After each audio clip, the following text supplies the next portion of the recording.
Madam Chair, council members, and participants, we are now live.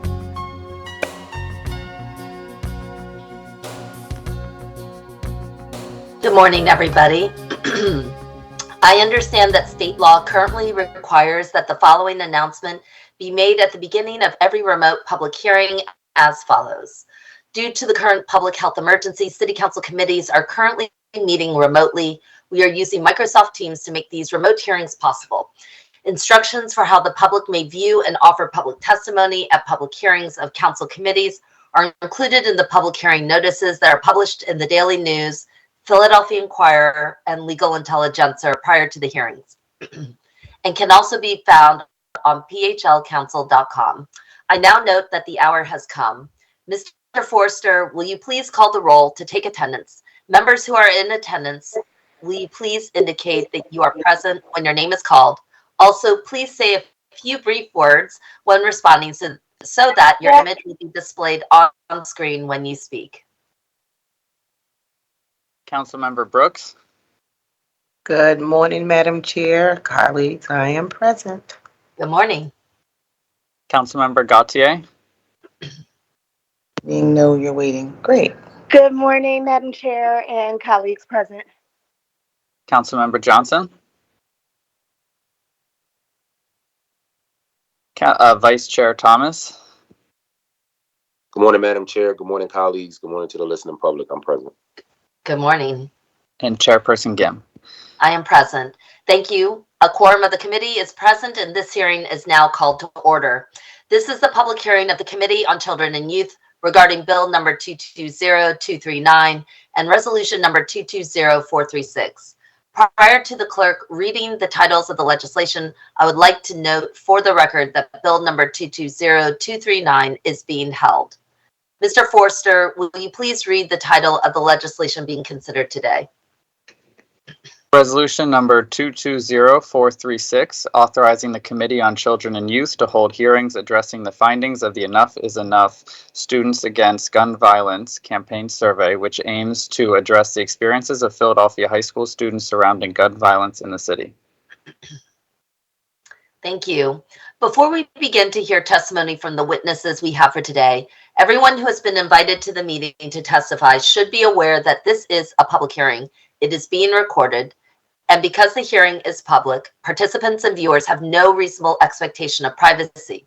By continuing to be in the meeting, you are consenting to being recorded.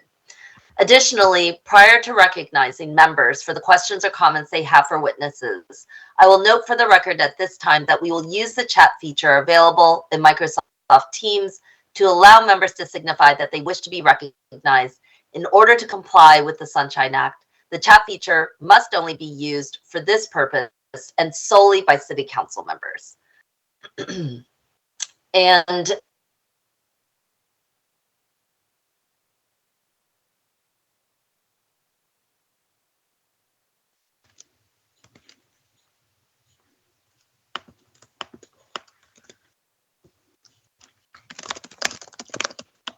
Mr. Clerk, this is Vice Chair Thomas. Did our chair lose internet? Oh, there she is. Never mind. a little bit of a technical glitch. My apologies, everybody. Before we begin, I would like to invite our council sponsor to make some opening remarks and to welcome our guests, especially the young people who are present today. Councilmember Thomas. Thank you, Madam Chair. And I can completely relate to the technical issues yesterday. Technology defeated me, so I understand. Good morning, everyone. Good morning, colleagues. And most importantly, good morning to the young people who decided to join us today. Madam Chair, I appreciate the opportunity to just frame our conversation. I don't want to be too long-winded now because I know we're going to go in depth, but the young people across the city of Philadelphia thought it was necessary for their voices to be heard and for their perspective to be communicated as it relates to the gun violence crisis that we're dealing with in the city of Philadelphia and honestly all across the country. The perspective that young people have, their lived experiences and the things that they're going through is something that none of us can relate to. While we might have gone to similar schools and we grew up in similar neighborhoods, none of us knows what it means to do these things during a pandemic.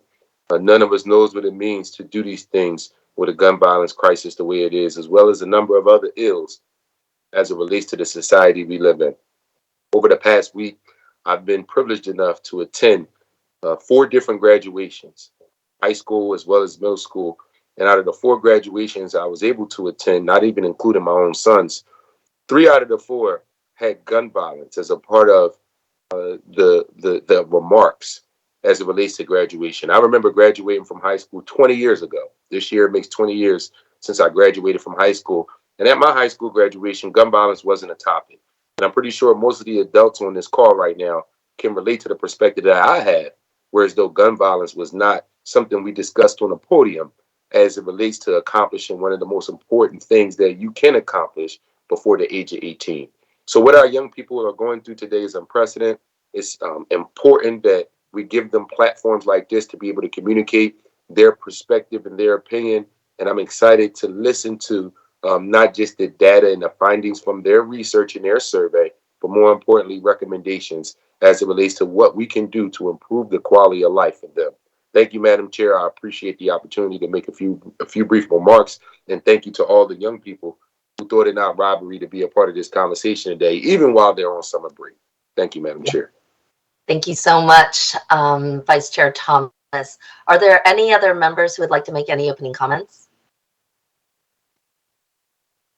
Seeing none, I'll just welcome many of the guests who are on here today. Thank you so much for being part of this committee hearing. I want to thank Vice Chair Thomas for his tremendous work in shining a light on youth voices. He's done much more than make sure that he listens. He's brought young people's voices to the highest levels of government, and he is bringing it home.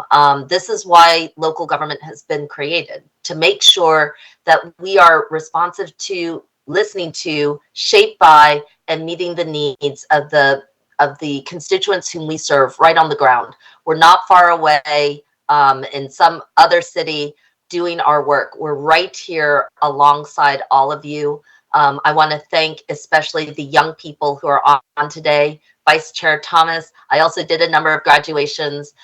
We did 7 graduations this year, and I will concur that many young people spoke about a year that was filled with enormous pride in their accomplishments, but also real concerns about the future. And part of what we are doing today is to make sure that we open up space for young people, to let them know, to let all of us, remind all of us actually, that their voices right now, whether they're 8 years old or 18 years old, is the most important time for them. You're never going to walk through the city again at age 16, and how you feel and move through the city right now is of the utmost importance. Ensuring that the city is a place of opportunity, a place of security, a place of joy, its childhood, its youth. That is our primary reason for many of us on this city council committee, our primary reason for even being in office. So we look forward to the testimony ahead and just honor everybody who came forward. And again, thank you, Chair Thomas, for leading on this work. Mr. Forster, will you please call the first panel we have to testify this afternoon on resolution number 220436? Yes, LaDacia Maxwell. Good morning, Ms. Maxwell. Are you connected and ready to proceed? Good morning, Madam Chair. Yes, I am. Great, thank you. Please state your name for the record and you may proceed with your testimony. Hi, my name is LaDacia Maxwell. I'm Governor Tom Wolf's Deputy Southeast Regional Director and the Executive Director for the Governor's Advisory Commission on African American Affairs. Governor Wolf is unable to attend today's hearing, but wanted to share the following remarks. I'm proud to join with students from all across Philadelphia to call for an end to gun violence. The Enough is Enough Students Against Gun Violence campaign pulled together the voices of the city's youth to call for change. And I want you to know that I hear you. I hear you, and I will continue to fight for your right to live, play, and learn in peace. You shouldn't have to beg your legislators to keep you safe at school. We must close background check loopholes, enact red flag laws, add safe storage requirements, and strengthen mandatory reporting of lost guns. I'm proud of each and every one of you for standing up and raising your voices to call for change, and I vow to keep standing with you. Thank you. Thank you so much, Ms. Maxwell. Are there any questions or comments from members of the committee?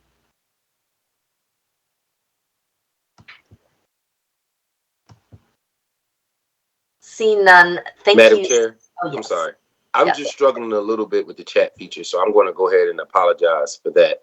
That's my little technical issue, and I'll get it together. I just wanted to say thank you to Ladisha, who's here on behalf of our governor, Tom Wolf.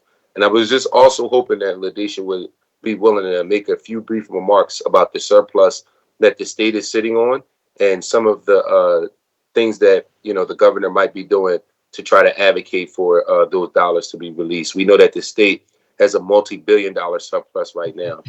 We know that there are legislators in Harrisburg who don't want that money released for political reasons, while in the city of Philadelphia, we're dealing with a number of different crises. So before we let Ladisha from Governor Wolf's office go, again, I wanted to say thank you, and I was hoping you can give a few remarks about the surplus of dollars and what we can anticipate here in Philadelphia.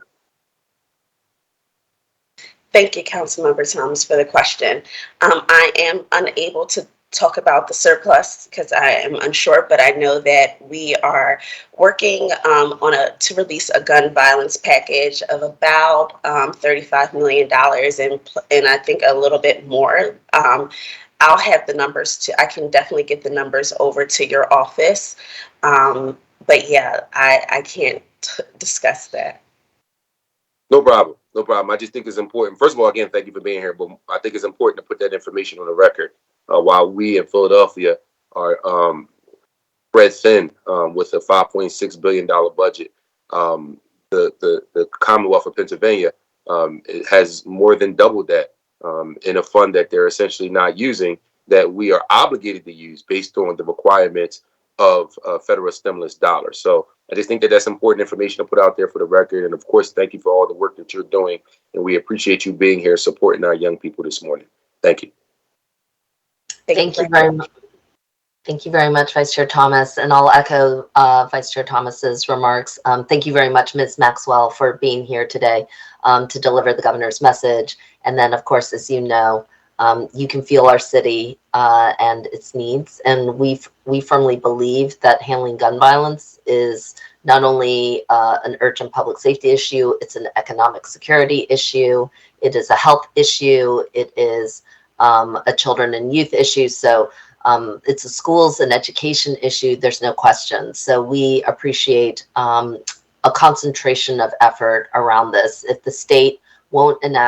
If our state legislature won't enact common sense gun laws, then they should be directing money towards the municipalities that are working hard to heal our young people on the ground, meeting needs and ensuring that they are kept safe from harm. But we appreciate so much your work on that.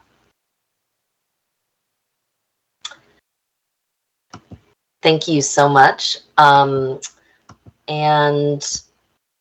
Mr. Ford, are there any other questions before we close out? Are there any other questions for Ms. Maxwell for panel number 1?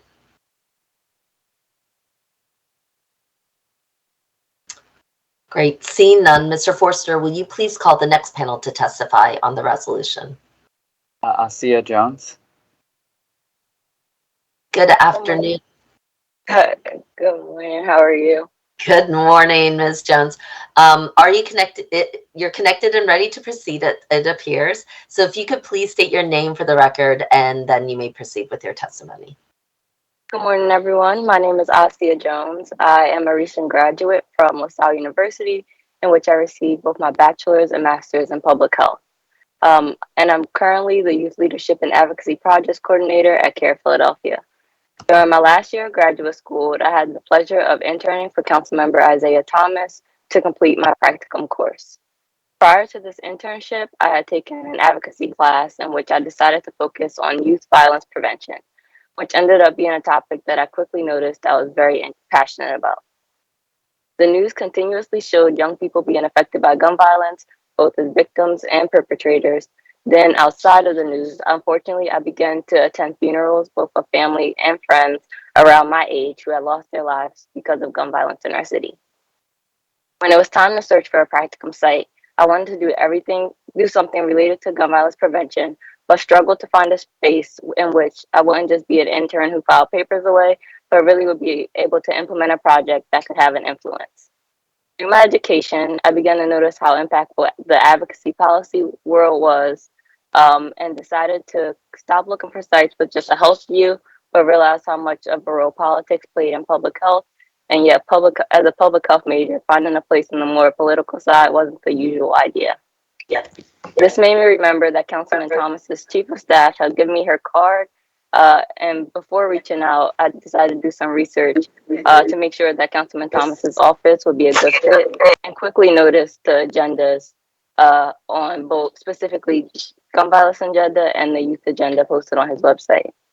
I then reached out to Don Miller, the chief of staff for Councilman Thomas, to see how I could complete my practicum with them and ensure that my project idea was a great fit for their office. They're very supportive and willing to help. So in August of 2021, I began my internship and started to develop my practicum project plan. My main goal was to focus on getting Philadelphia high school students involved in the advocacy surrounding gun violence prevention by allowing them to know that they have a voice when it comes to decisions made in their city, especially when the issues are affecting their lives too. My original practicum project plan was to host a listening session with Philadelphia high school students and city council around gun violence, and then provide a space to teach students skills to advocate for themselves and issues they are passionate about. A couple months into my practicum, Sister Erica reached out to Councilmember Isaiah Thomas's office in regards to a collab with starting the Enough is Enough campaign. Isaiah's office immediately put me in contact with Sister Erica since my project idea was very similar, and they thought that collaboration with the office would be a great idea. The collaboration was something important to myself in the office because we often see so many organizations doing similar things but working separately instead of combining forces for a stronger outcome. With the resources of the office and the team that could focus solely on this project, the results ended up being better than we could have imagined. To officially begin, we made the steering committee, so we began to contact Philadelphia high schools to request that they have 2 students represent their schools in the Enough is Enough campaign. We then began weekly staff meetings and bi-weekly meetings with the students. During our second meeting, we had a goal of bringing in speakers from local organizations with the same goal of finding ways to prevent gun violence in our city. After researching many organizations, I selected the Beloved Care Project to provide the students with a community-based organization in which the founder, Khalif, will bring a personal and relatable touch. And then invited Ceasefire PA, who could give a statewide perspective and give more of the facts and statistics about gun violence around PA.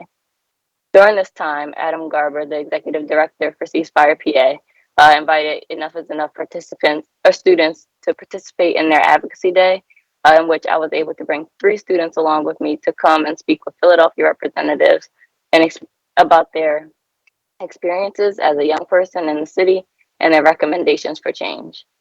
After bringing back what we learned to the rest of the steering committee, to visit with the rest of the steering committee, it was great to brainstorm effective recommendations for when EIE finally closed the survey launch. For the survey, the students for each school had sent in questions that they thought would be good for the survey. When they went through those questions we went through those questions as a larger group and edited them and made sure they were best and effective and ready to send out. After launching the survey, after a few weeks, students were able to get over 1,000 responses from other high school students. I then brought back those results to Councilman Thomas and his staff, and they were amazed by the results and suggested that we introduce a resolution instead of just having legislative meetings, which was the original plan.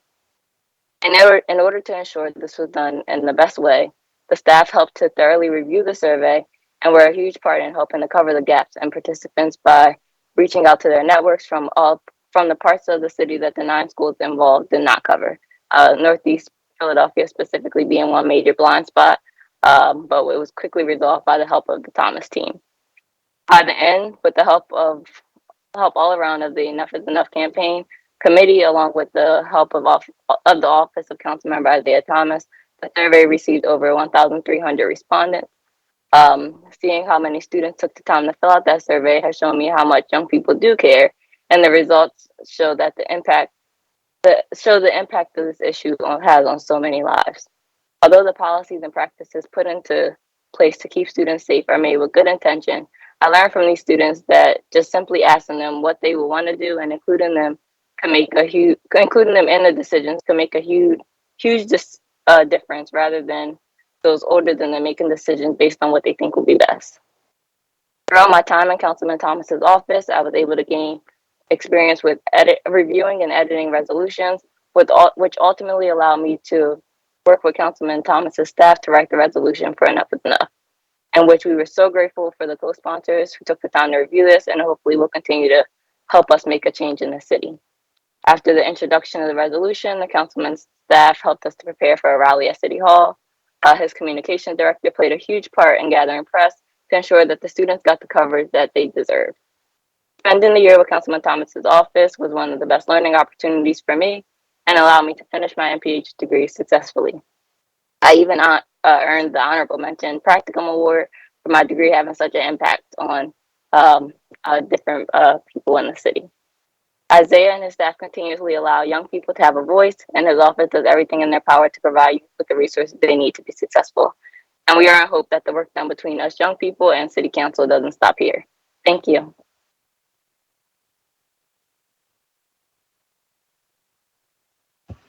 Thank you so much, Ms. Jones, for your incredible amount of work, your dedication. I know how fortunate Councilmember Thomas was to have you in the office, and for what you've been able to do. I had a few questions, and then I will pass it on to other members of the committee. We are currently in budget session. And in reading about some of the things that the Enough is Enough Coalition has been talking about, there was a lot of discussion about how little there is for young people to find things to do. And you know, one of our questions is that we don't have any rec centers or libraries open on weekends, for example, and we're pushing for that. So could you maybe talk a little bit about what you think it would mean to have more community spaces for you to go to, especially on the weekends, to help address some of the concerns that you've raised? Yeah, I think the opening rec centers is like one great step, but also we have to think about the children that may not be into sports, the children that may not be necessarily, or like figuring out things to do in the rec centers that aren't necessarily just sports, but sports are great. I noticed that one of the questions, like way back when we had our first call, someone mentioned like there's nothing to do for fun here. Like they can't really go outside, especially if your parents are protective. So really, I think it's just a matter of us maybe speaking with the children to find something to do. And like from my side, I know of a lot of organizations and things that do things for the youth. But then when we bring it back to the steering committee of high schoolers, they're like, we never heard of these things. So whether it be advertisement, the way things are advertised, whether it's working with the school district more, I think there needs to be more conversation and collaboration from all parties that are trying to do something for the youth, because on the one side, we all know that we think that there's so much for them, but from their perspective, I don't think that was like shown as much. I think you touch on a really important point, which is that, you know, the city is putting a lot of money towards anti-violence programs and resources, whether they come through nonprofits or through the city of Philadelphia's government. But I think you're saying that, do you feel like students, you know, are hearing about them enough? I think you said no is the answer, that we're not feeling it on the ground. And I think you mentioned that they don't really know, but do you have any indication about whether these services are like hard to access? So say they do know about them. Have you heard about problems that young people have, maybe in terms of identifying the desire to be part of them, but not being able to? Yeah, I'm not 100% sure. I just know from like when we had talked, it was like from my work and like research, I had known of a lot of programs, and even just the two organizations that we brought back that were doing something for gun violence and wanted the youth involved. We brought them back in. It was two organizations that are pretty well known in Philadelphia, but not well known in the high school aspect. So I think just trying to like open that communication, and even I think the reason they may not know is where the things are advertised. So most students are in school, so we can get a way to make sure that we are relaying those messages to schools and really like some schools do provide students with way more resources than others, and we know that's the issue. So really making sure that that is fair across the board. Great. Thank you so much. Vice Chair Thomas? Thank you, Madam Chair. I'm going to be very brief. I just want to say thank you to Ms. Jones for her phenomenal work as an intern in my office. Her testimony today was moving, and just thinking about her journey from the time that she joined us to where she is now is a testament to not just what she was able to accomplish, but the importance of interning. Being an intern is sometimes and often a thankless job, but also one of the most rewarding jobs. I had the opportunity to speak at a graduation earlier this week, and one of the things I told young people is that a job leads to a check, but an internship leads to a career. And so I'm so proud of Ms. Jones and the work that she's doing, and I know that in her next phase of life, she's going to continue to have a huge impact and put a dent in some of the issues that we know our children face across the city of Philadelphia. So thank you, sis. We appreciate you, and we look forward to working with you, even though you're not interning with us anymore. So thank you. Thank you, Madam Chair. Thank you. Thank you so much, Vice Chair Thomas. Are there any other questions from members of the committee for this witness? Great. Thank you so much, Ms. Jones. We can't wait to see all the things that you will do next. Thank you so much. Absolutely. Mr. Forster, will you please call our next panel to testify on the resolution? Yes, for our next panel, we have Erica Asikoye, Kyla Waddington, Egypt Payton, Haja Donzo, George Lane, and Shida Merritt. Good morning, everybody. We are thrilled to have you join our City Council hearing. There are a number of you, so we are going to go in the order in which Mr. Forster called. So in the order in which they called, could you unmute? And if the rest of you could just stay muted until the next person is finished. So with our first witness, are you unmuted and able to testify? Yes, I am. Great. Thank you so much. Good morning. If you could please state your name for the record, you may proceed with your testimony. And then when you're completed, the next person can testify after you. Thank you so much. Good morning. My name is Erica Asikoye. So before I even begin testifying, I just want to quickly say that the Enough is Enough members are in a range of places. Some of them are here with me in the background. You see their faces. Some of them are joining us on camera. So we will do our best to move smoothly and graciously from one person to the other. But we do ask for your patience as we transition from speaker to speaker. Okay, with that out of the way. Good morning again, council members and other distinguished guests. My name is Erica Woods Asikoye, and I am the coordinator of the Enough is Enough Students Against Gun Violence campaign. It is my pleasure to come before you and provide testimony for this special hearing. We may hear some facts repeated over the course of the various people that are testifying. Sorry, 1 second.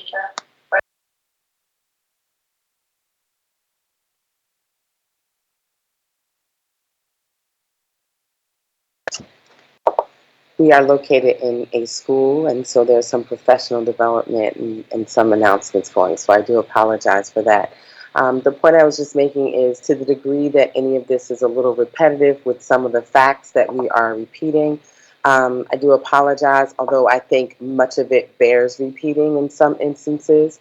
And so again, I will remind you that the students that you will hear from today form the steering committee of EIE, or Enough is Enough Students Against Gun Violence campaign in early February as a result of conversations between the founder and CEO of Sankofa Freedom Academy Charter School and Councilmember Isaiah Thomas. The formation of our group was born out of their desire to create a space where young people from different schools, both public and charter, living in different parts of Philadelphia, could meet to discuss the impact of gun violence and possible solutions for this issue. Like each of you, these students are extremely concerned about gun violence, and I imagine, like each of you, they have been impacted and it's touched their lives in some way. Members of our steering committee have lost students.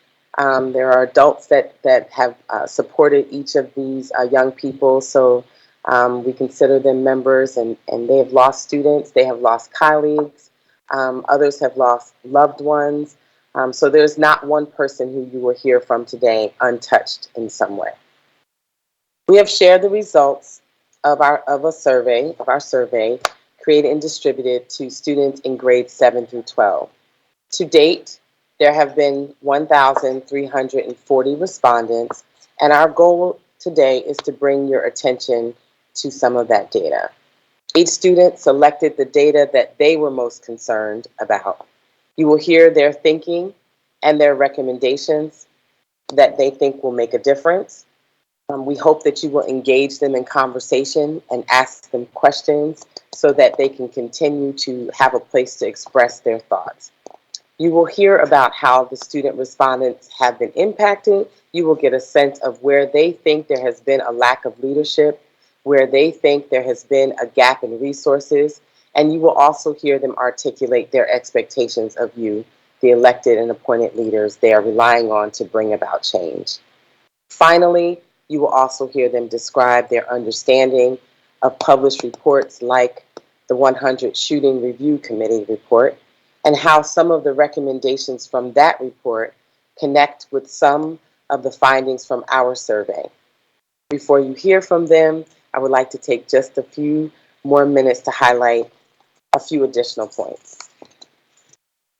As a 25-year educator, I've had the pleasure of working in traditional public and charter school settings, in an alternative education environment, as a leader for summer and after-school programs, and as an educational researcher. Very first job in Oakland, California, then here in Philadelphia, and finally in the District of Columbia and in the city of Baltimore. Working with the EIE students has reinforced what I already knew. There is no community problem that can be effectively solved if the approach is not intergenerational. In the midst of their personal obligations at home and at school, these young people have brought to bear their experiences, the things they've learned from home and at school, their own thinking, their own opinions, and of course, their passion. Our group is small, but they are representative. They are hardworking, but they are not special. There are many other young people across the city who, if asked and supported and trained, could significantly contribute to the conversation had by those of you here today. If we take a few moments to think about any problem that this country, and more specifically underestimated and under-resourced communities have faced, young people have played a critical role in resolving the issue. The gun violence in Philadelphia cannot be effectively addressed without them. For these reasons, I consider it not only a privilege to work with them, but my and our responsibility to do so. And our first recommendation, therefore, is that any future funding provided to organizations engaged in this important anti-gun violence and anti-gang work will come with a requirement to collaborate with at least 2 high school students from the community where they are located. And not just collaborate with them, but place them in decision-making authority so that they can have a real and genuine voice at the table and help contribute to resolving the issues that they will one day inherit and inherit and that are already impacting them. I'll spend my last 2 minutes talking about our survey. I hope that each of you has had a chance to review the survey. And if you have, I'm sure you have questions and recommendations about what should happen next, just as we do. I will spend just a few minutes adding to those ideas by bringing your attention to 3 questions that stood out to me, really 2 answers. As I mentioned, and as others have mentioned, we surveyed young people in grades 7 through 12. And it's worth mentioning that young people ages 14 and 15 combined made up 40% of the respondents. Let me say that again. Although we gave the survey to students in grades 7 through 12, most of our students, when combined, rather, there were 20% respondents that were 14 years old and about 21% of respondents that were 15. So together, they made up 40% of the respondents. 17% of the respondents were age 16, and the remaining ages fell under that 17%. With this context in mind, we must submit to the weight of the data that points to so many of our young people responding that they have witnessed gun violence, and even more indicating that they fear for their personal safety. While I am sure, I do not need to convince, I'm sure I don't need to convince anyone here that this is deeply concerning. I'm highlighting this to make another recommendation. The age group should be the target audience for trauma-informed care and programming going forward, ages 14 and 15. If we believe in the research of child development, theorists like Maslow, who created Maslow's hierarchy of needs, a theory that describes human development and says that people are motivated by 5 basic needs. The first being physiological. As a human, I must have things like air and light and food and shelter. And the second one being, as a human, I must have personal and emotional security. And once those 2 are met, then I can concern myself with friendship and family and acceptance. And once those things are met, I can begin addressing more cognitive needs like curiosity and meaning making. So if our young people are consumed by a lack of safety, we cannot reasonably expect them to develop positively or even normally. For this reason, I think it is imperative that resources be allocated to overwhelm the hardest hit communities where we know those 14 and 15-year-olds are worrying about their personal safety on a daily basis. We must overwhelm those communities with the resources that will be required to help our young people get what should be considered a very basic need met. And those resources need to work at both ends of the spectrum so that there are a menu of prevention services and intervention services available. I really appreciate being given this time. I appreciate working with these great young people, and thank you for allowing me to testify. Thank you so much, Ms. Sasakoye. I know that we are going to have lots of questions, but we want to move to our young people. So we will proceed to them. Should I let you handle the order? Would that be preferred? Could I? Yeah, I think that'll be fine. Okay, thank you so much. So Kayla Waddington is the next person from our committee that will testify. And then I may change the order slightly, but many of those young people are here in the room with me. Great. Ms. Waddington, welcome. And we look forward to your testimony. Welcome to City Council. Good morning. My name is Kayla Waddington. I'm a 10th grader at the Mathematics, Civics, and Sciences Charter School, and I'm 15 years old. I have been an advocate to end gun violence in our city for over a year now. I've spoken at press conferences with District Attorney Krasner. I've been a part of the DA's office listening sessions. I've traveled to Harrisburg to talk about gun violence solutions with our state legislators. And this summer, I'm going to be an intern with Councilman Isaiah Thomas. Most recently, I've been a member of the student-led Enough is Enough Students Against Gun Violence campaign. As Ms. Erica said, Enough is Enough created a survey for the 7th through 12th grade students of Philadelphia, asking about their experiences with gun violence and about what they thought would help quell the epidemic. I surveyed over 200 teenagers out of the more than 1,300, and one conclusion I've reached is that limited spaces available for talking about the problems in our world breed a sense of hopelessness. In response to being asked to take the survey, some people said, "Why? Not like anything is going to change." Students are beginning to think that nothing can be done to fix this issue of gun violence. I would like to direct your attention to 2 data points from our 13 question survey. Our survey results showed that 72.5% of Philadelphia's youth have been impacted by gun violence in some way. Some have a loved one who has been shot, while many others worry about the safety of friends and family members as well as themselves. When I think about what I've learned about the difference between the teenage mind and the adult mind, this data point becomes even more alarming. You see, our brains lack the ability to reason or make good judgments because the prefrontal cortex, the part of the brain that makes decisions, isn't fully developed until age 25. This means teenagers act more on feelings and emotions than rational logic. Our brains don't perceive the concept that there is a future or that our actions have consequences.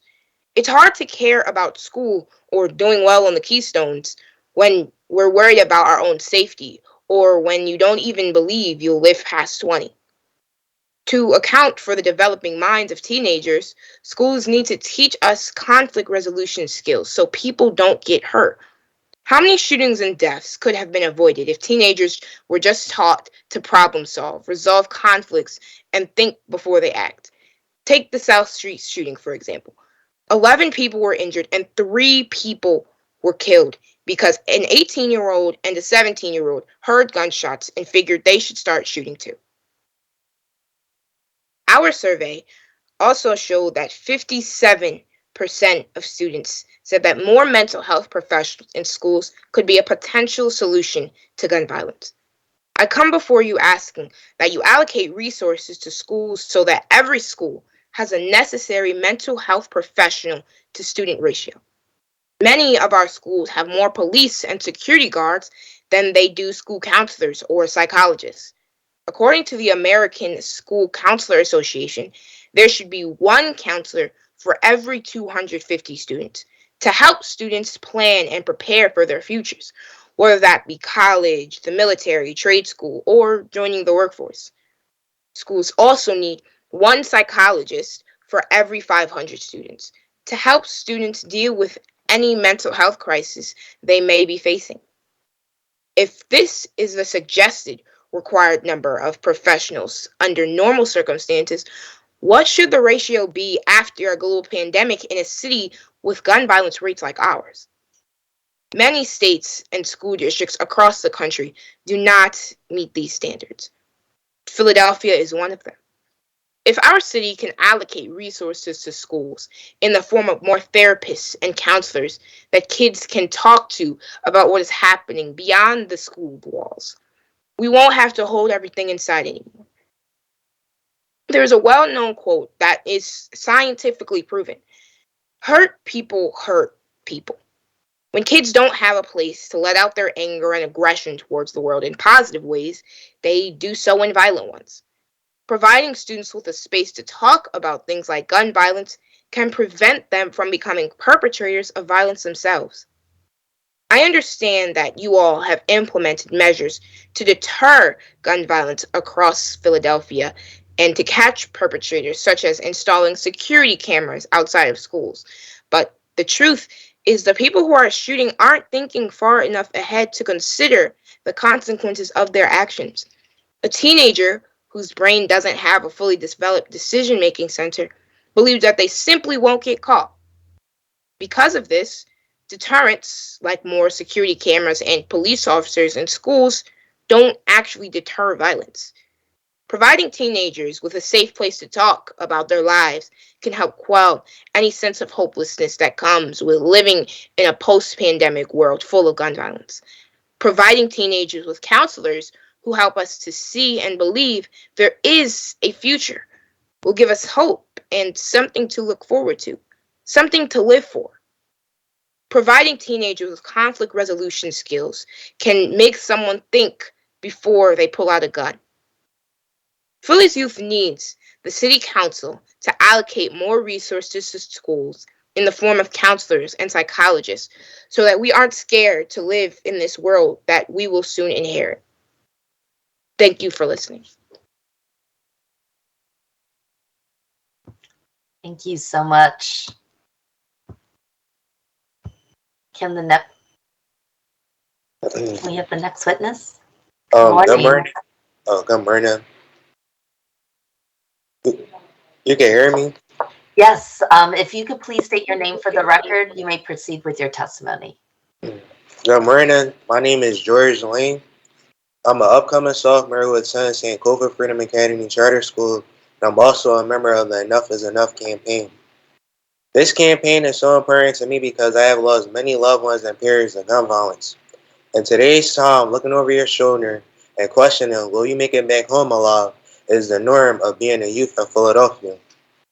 And back, my first experience with gun violence was when my older brother became a victim through homicide. My brother Trey Coxum died by a stray bullet. He was still a high school student. My brother, the trauma that came along with this has had an effect on me to this day. It didn't just change me, but I witnessed it change my mom and my other siblings. I am proud to be a member of the Enough is Enough movement and would like to share more deeply from the results of our citywide survey.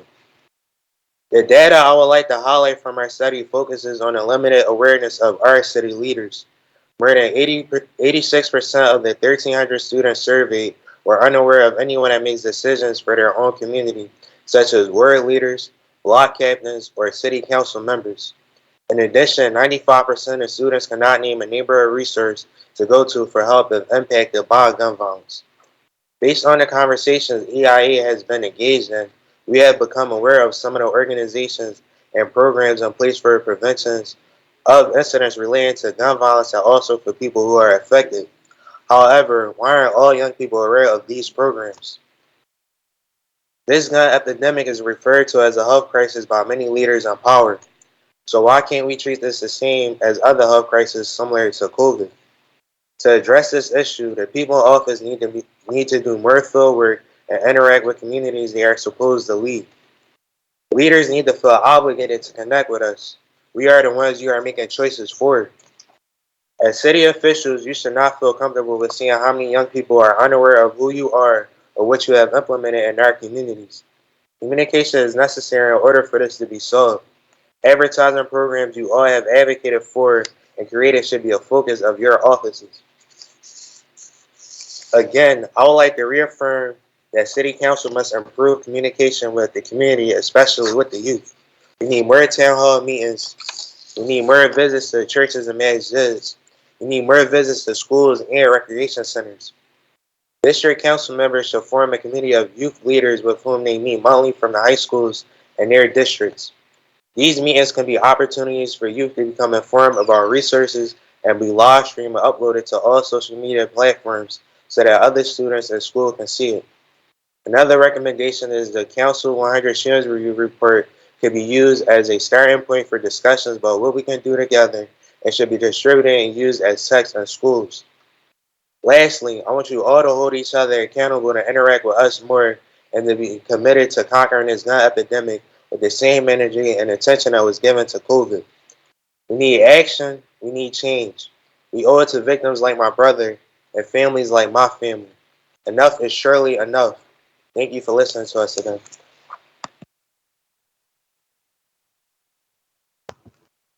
Thank you so much.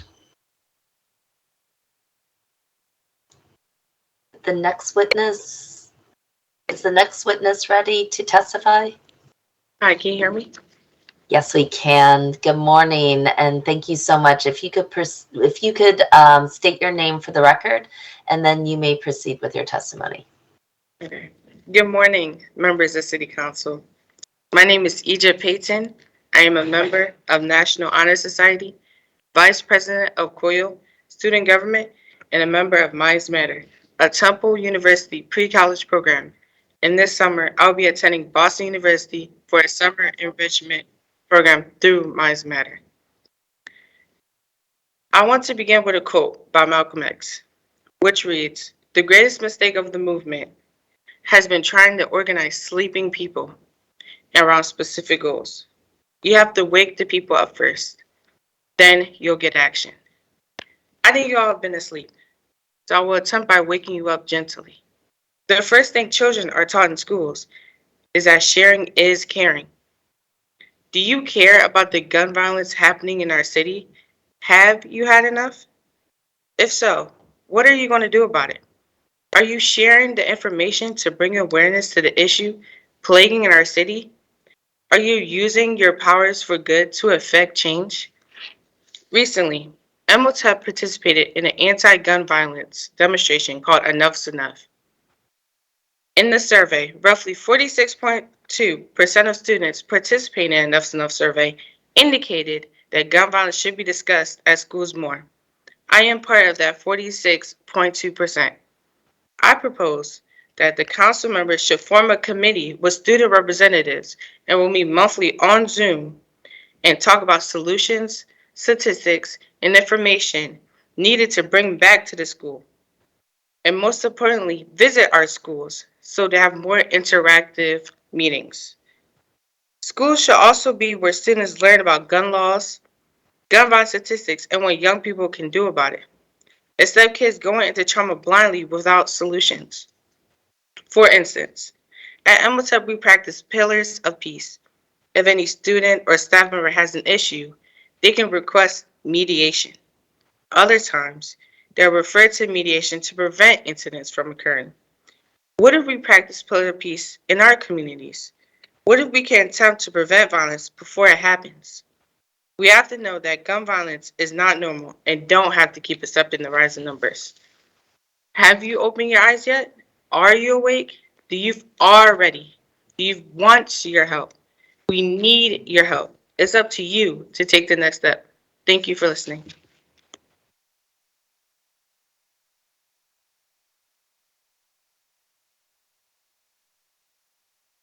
Much. Could we have our next panelist?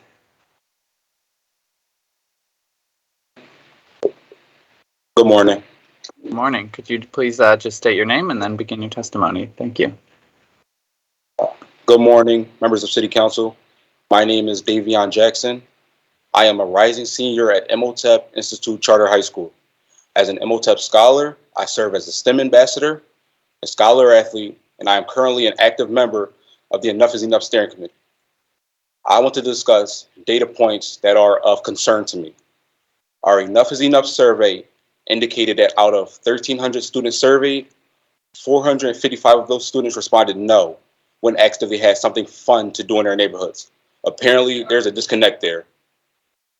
According to the City of Philadelphia Parks and Recreation website, there are over 300 neighborhood parks, rec centers, and playgrounds, 166 miles of trails, and 40 historical sites, 60 community gardens and orchards, farms and orchards, 3 environmental education centers, over 600 baseball, softball, football, and soccer fields, 400 basketball courts, and 200 tennis courts, 5 ice skating rinks, 5 golf courses, and 25 public computer centers.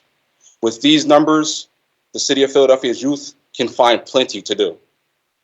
Many young people are proud to be from Philadelphia, so we need to promote positive ways for them to interact in this city.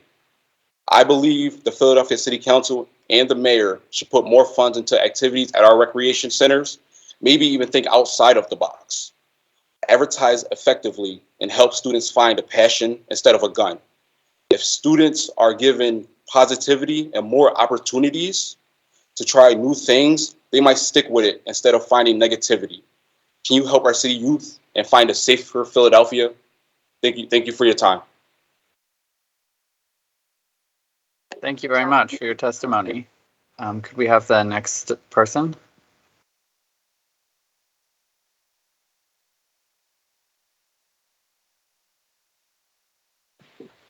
Sorry, just jumping in really quickly. We have two more young people that will testify today. One of them is present and ready to go, and the other one is just getting settled, walking into the building. So we're going to switch the order slightly. So Ms. Merritt, you can go ahead from Strawberry Mansion, and then lastly, we will hear from Haja Donza from Arden Reed. Thank you. Great, thank you. Could you please state your name for the record, and then you can begin your testimony. Thanks. Good morning. My name is Shahada Merritt, and I am a rising senior at Strawberry Mansion High School. As you have heard today from the Enough is Enough group, the young people in the city of Philadelphia have concerns and recommendations as it pertains to gun violence. At Strawberry Mansion, we also conducted a survey of our school because Strawberry Mansion has one of the highest gun violence rates in the city. When surveyed about gun violence, the students of Strawberry Mansion reported the following. 58.2% of the students have seen shootings in their neighborhood. 42% of the students have a family member that is in jail because of gun violence. 54% of the students have a friend that was injured because of gun violence. 43.2% of the students believe that gun violence is necessary sometimes. 52% of the students have a friend that has died as a result of gun violence. 66% of the students have a family member who has died because of gun violence. 65% of the students worry about getting hit by stray bullets when they are outside. For the past few months, the 11th grade at Strawberry Mansion have studied the 100 Shooting Review Commission by Councilman Curtis Jones, and studying this document and examining how other cities have handled gun violence. We were most impressed with how gun violence was handled in Oakland, California, and felt that the 100 Shooting Review document was somewhat aligned with what David Mohammed from the National Institute for Criminal Justice Reform did in Oakland in 2012. To cut gun violence by 50%. Adding on to what my fellow group member George said, this gun epidemic is listed the same as a health crisis by many leaders in power. This same idea is also stated in the 100 Shooting Review, which says that gun violence in Philadelphia is both a public health crisis and a racial justice crisis. If we can all agree that gun violence is a public health crisis, then would you agree that we should treat it like we did any other public health crisis we have dealt with in the past, or more recently, like we are dealing with COVID right now? The actions in Oakland, California were actions that aligned with dealing with a public health crisis. Using the gun violence reduction strategy ceasefire, Oakland instituted a four-step approach. 1. Data-driven identification of the people who are the highest risk for being a victim of gun violence or for perpetrating gun violence. 2. Directly communicating with these targeted groups of people, informing them of their risk and their risk factors that will have you more likely to be involved in gun violence. 3. Offer intensive support and opportunities to those targeted individuals to give them a serious opportunity to get out of the risk category. 4. Focus law enforcement so that arrests are targeted when it comes to gun violence. The 100 Shooting Review addresses some of these approaches under the recommendation categories of enforcement, prevention, and intervention, but not all of the approaches used in Oakland and not in a coordinated way. If the gun violence issue in Philadelphia was handled like a public health issue, then we would see public service announcements discussing the risk factors and the people who are most at risk for becoming involved. Those people would know where to go and what to do. There would be coordinations of services in the city specifically for people who fall into these risk areas, and those services will also reach out to these groups. The people most at risk for gun violence would be given resources and opportunities that would assist them in getting out of the risk category or prevent them from getting caught up in a risk factor. The police department and the DA office will work together better to focus on gun violence arrests. When studying the 100 Shooting Review, it seemed like they were both blaming each other. How can we solve this issue if we are blaming each other? Another area where the 100 shoot and review fell short was with youth involvement. The input of the youth does not exist in the 100 shoot and review. Today, we are requesting that the input of the youth be added in every step of the process of addressing gun violence in Philadelphia because too many people are doing the shootings. Our testimony here today should be just a first step. The youth should be involved in planning and supported in organizing in the city around this area. The 100 shoot and review document is a great start because it identifies issues and makes recommendations. Yeah, involving gun violence, but we can only make it work if we all work together. Thank you for listening today. Madam Chair, may I ask a question? We are going to hold questions just until the end. So why don't we allow all the members? Why don't we allow all the members to testify first, and then we'll have some back and forth. Okay. Thank you so much for your testimony.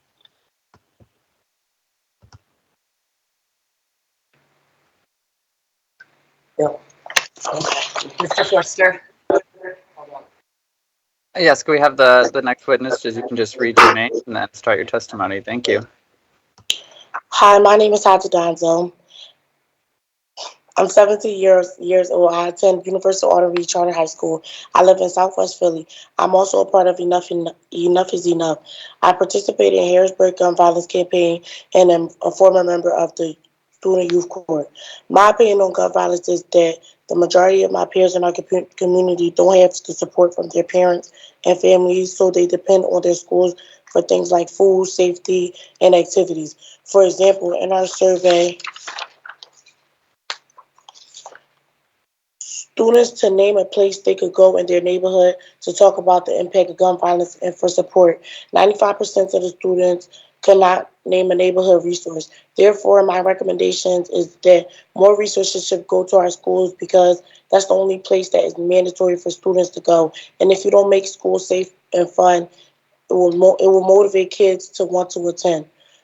Another point I would like to make is that students are unaware of who their city leaders are. We ask students if they can name someone responsible for making decisions for their neighborhood.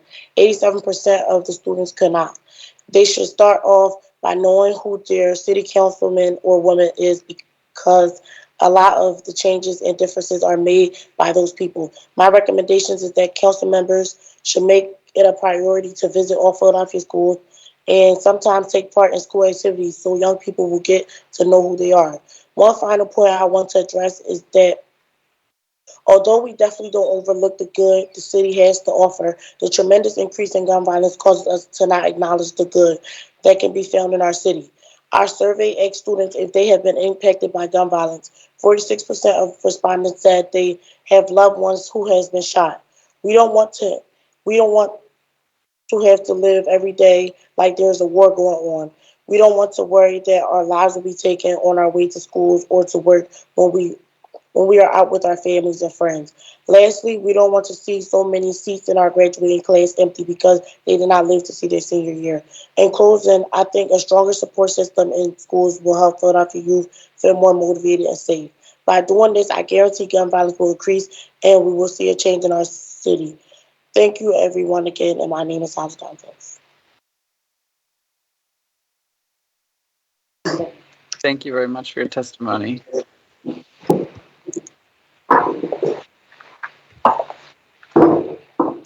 Are there any more speakers for this panel? That was the last speaker. Great. Thank you so much. First of all, I want to thank all the young people who spoke today. Your testimonies are incredibly powerful. We were talking a little bit about how impactful they were for our entire committee, and just want to thank you for the dedication and work and the thought that you put in to all of this effort. And I also especially want to thank Ms. Asakoye for your tremendous work on the Enough is Enough Coalition, focusing extensively on the needs of young people in a targeted way. I think you are speaking our love language. We have been very clear that we have a very specific agenda around gun violence. We have talked about on our Children and Youth Committee last year delivering an anti-gun violence effort that focused youth anti-gun violence effort that focused in on the areas in which young people are most directly impacted. It talked about guaranteed employment for young people, employment programming, and mentorship programs. It talked specifically about opening up rec centers, libraries, multiple spaces for young people. And it talked about expediting mental health services directly to young people, reducing barriers to entry, ensuring that there would be social workers in our public schools, and expansion of counseling and like safe spaces within school communities. So not everything is just about reading, writing, and an academic work. I think you spoke very eloquently to the importance of Maslow's hierarchy of needs. But we've been very clear that addressing young people's health, allowing young people to be fully expressive and to be their authentic selves is an academic venture. It is core to unlocking young people's potential. The second thing I wanted to add, just for the young people and to the Enough is Enough Coalition, is that we're also focused on, Councilmember Gautier has talked a lot about a Just Services campaign, which means that we look at delivery of city services based on outcome and not just on delivery. In some neighborhoods, once a week trash pickup may be enough, but in other neighborhoods, once a week trash pickup is simply not enough. And so we are looking at expanded addressing of the cleanliness of communities, of lighting, of making sure that there is greening and sealing of vacant lots, greening of particular spaces, and just an all-out effort around that. And then finally, our committee has been really aggressive about mental health resources on the ground. It's why we've been pushing for mobile health crisis units to, instead of having the police respond to a mental health emergency, seeing if we can have a non-police mental health response unit that goes out, supports families and communities.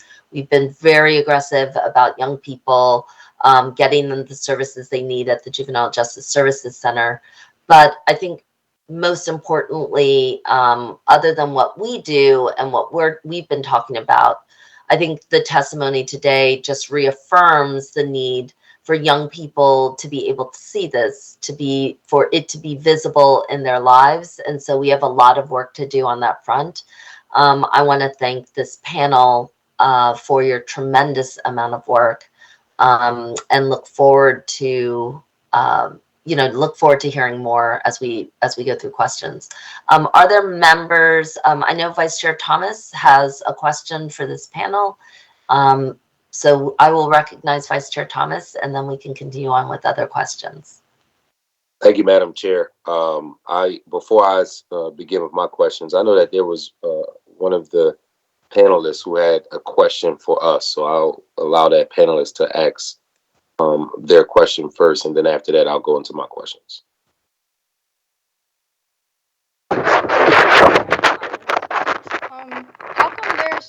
How come Strawberry Mansion did not make it to the list for cameras outside the school? The cameras we have do not work. Dobbins, the other school in our area, made the list, but Mansion did not.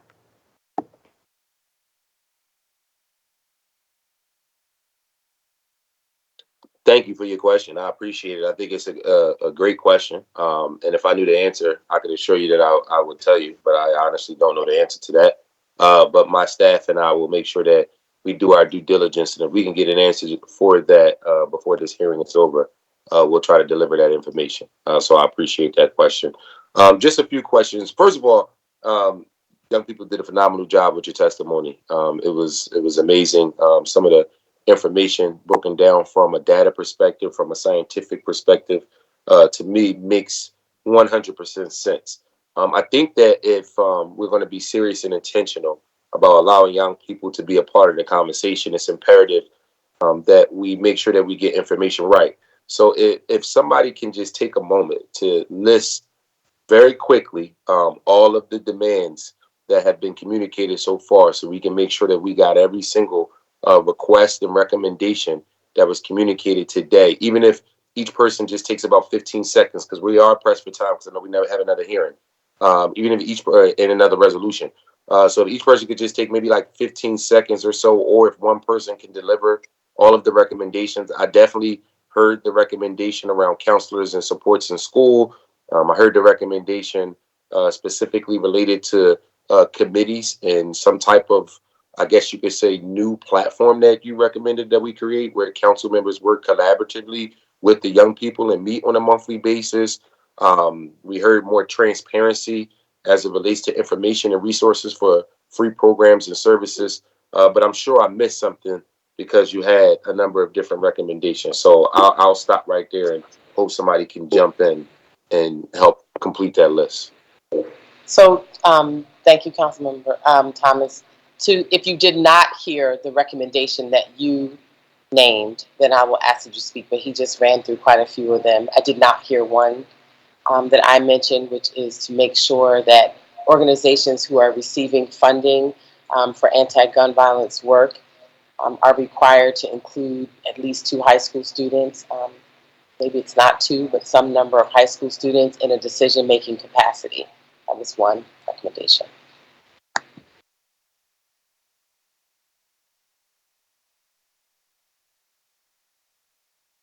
A recommendation that I said was that this be treated like a health crisis, like a public health crisis.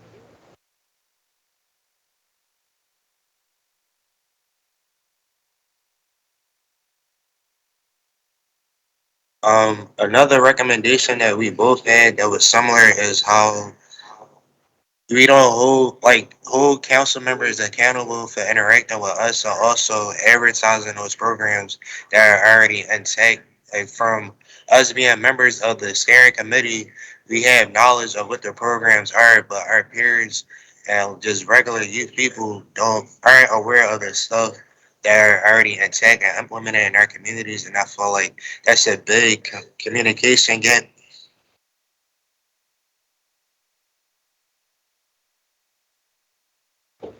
And the recommendation I made, which kind of falls into line with what George was saying about how there's a gap in the advertisement and that young people don't know about all of these programs that are available, is having more counselors or psychologists in schools. Like those counselors could be the channel, the bridge between the adult world and us and our teenage world. Or the counselor could tell us about all these different and all these different programs that could help us.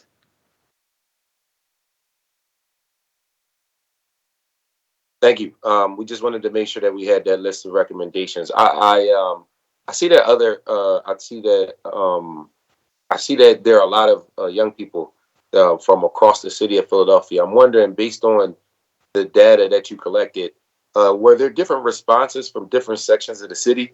So were young people who, maybe are in the Autumn Reed area, were their responses and how they viewed this gun violence issue different than young people in Strawberry Mansion, North Philadelphia area, compared to maybe young people in the Northwest Imhotep area? Did geographics come in at all as it relates to the type of feedback that you got from young people across the city of Philadelphia?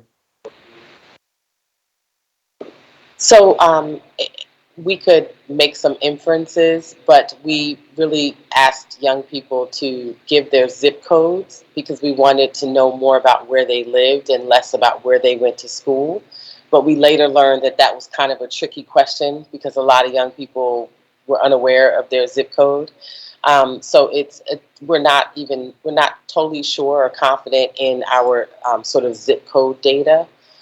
So that's one answer. But I know that Strawberry Mansion also did their own survey with some more specific questions given sort of what that community has seen. So I think they should also jump in and answer.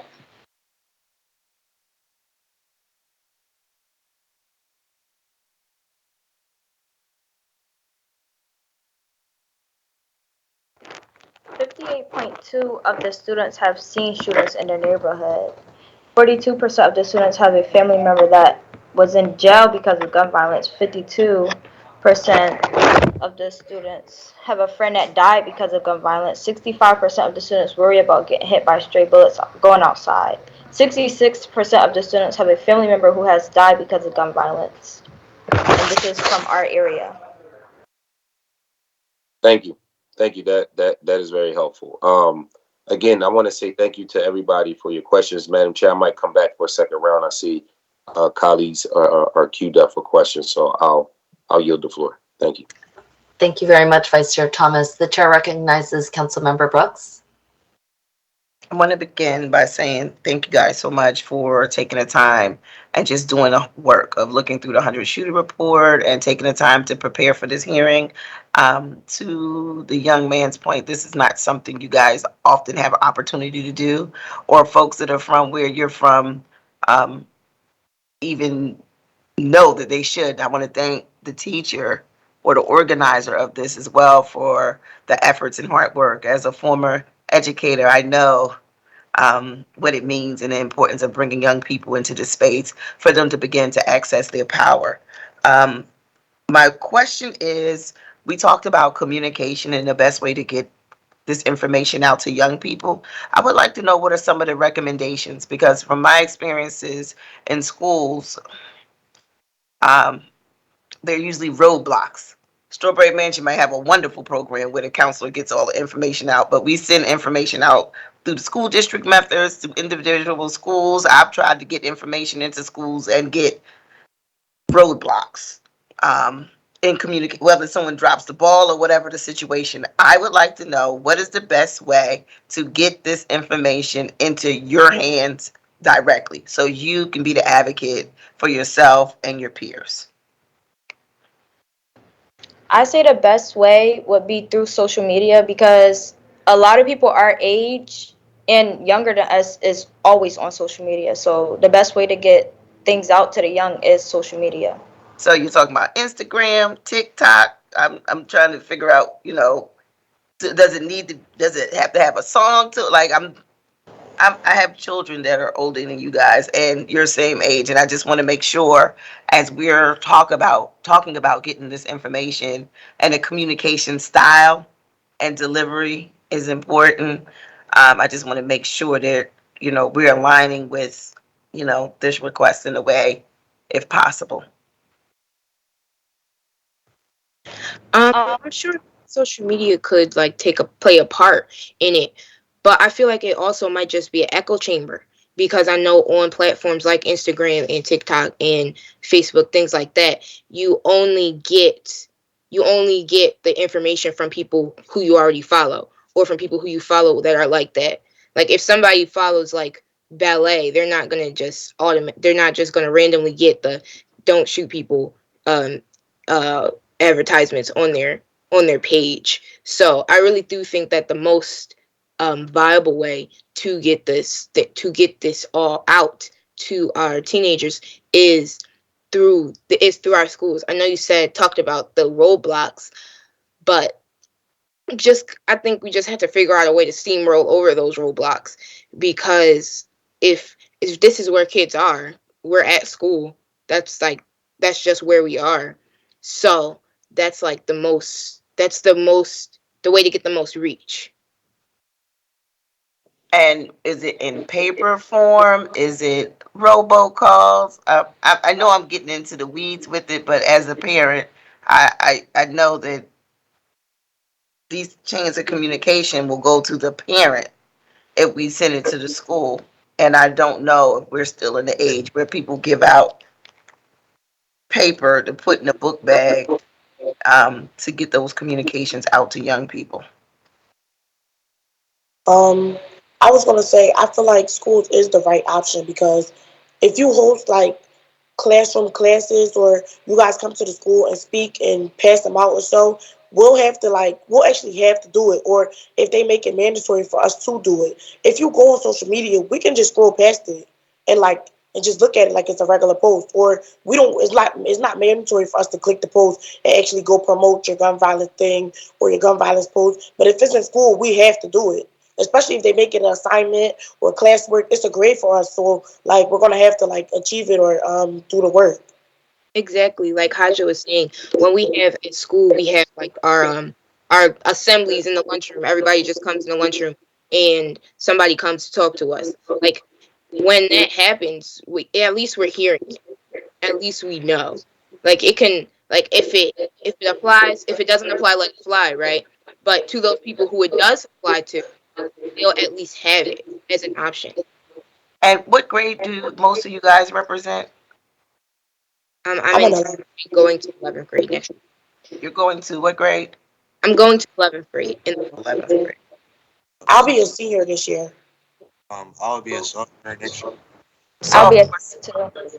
So if we were to reach back out again and ask you guys to help us get this information out via social media and be a part of creating a social media campaign. Is this something that would interest you? Because we need you. Like, I'm gonna be honest, I'm old. My kids have to handle my TikTok and Instagram and all that kind of stuff. But if that is a method, I would love to be able to work directly with this group of young people because you still have some years in high school to help us get this messaging out and focusing on schools that were most affected by this work. I'm a North Philadelphia girl too, so I have an affinity for Strawberry Mansion and schools in North Philly. Even though I'm an at-large council person, I understand it in a very different way, and I want to make sure that I am offering every opportunity for you guys to be a part of the solution. So I'll make sure someone on my team reaches out to the coordinator, and we can get some of this work done together. Because I need your help. I can't, we can't, as elected officials, I would be ridiculous in saying I couldn't do this without you. And the work that you guys put in here for me to reward is making sure that young people like you are able to lead in this fight. Thank you so much. Before we end, we also wanted to say that more fieldwork would also play a part in communication too. It shouldn't be an excuse for like 96% out of 1,300 students not being familiar with who makes decisions for our community. I believe just seeing those faces and being familiar with who is in power should make us feel like we have people to go to or be aware of where those resources are that can like play into a part. And also leads to like social media platforms, like we would see who those people already are and already know who they are, and it just make it smoother through other examples. And Philadelphia School District, we all have some type of website that we use to contact with our counselors, principals. Like my school, MOT, we use Schoology. Some schools use Full SD.